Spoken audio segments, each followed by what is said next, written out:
Bagyeti y'obukama bwa Bunyoro kitare mwaka gw'2023 yashomerwa abami b'amashaza hamwe n'abaminisita ab'obukama mu rukiko rw'ebembere w'omutarinda Isaac Karembe kandi yayoreka ko bagicendizeho miliyoni 2 wageranisa na bagyeti y'umwaka gw'2021-2022 ibiriri ya biriyooni 16 na miliyoni 5 na sente ziri kweyongeramo.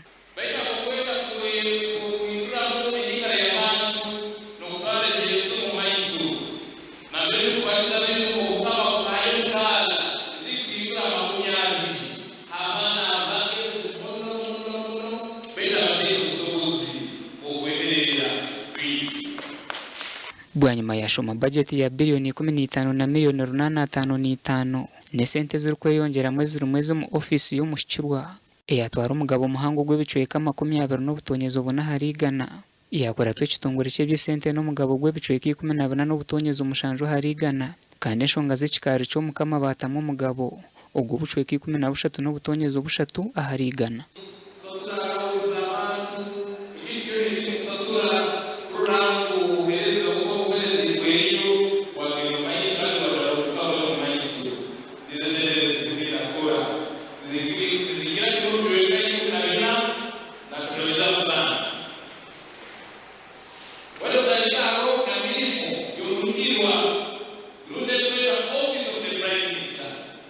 Fred Mugenyi hona nabwo yayetombuitwa hari biliyoni 6 zibato mu bagyeti ezo kuherezo rije kwizusya gavumenti ahabyo kushumbusha obukama.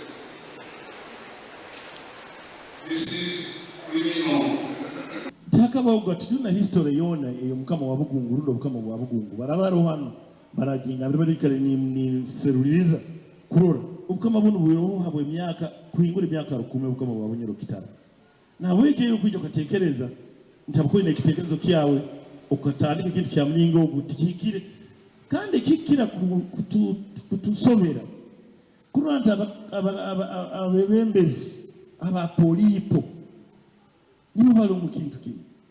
Bagyeti y'umwaka gw'2022-2023 neija kutambuzibwa ha mutoguru kugira ngo consolidating Bunyoro Kingdom's transformation agenda.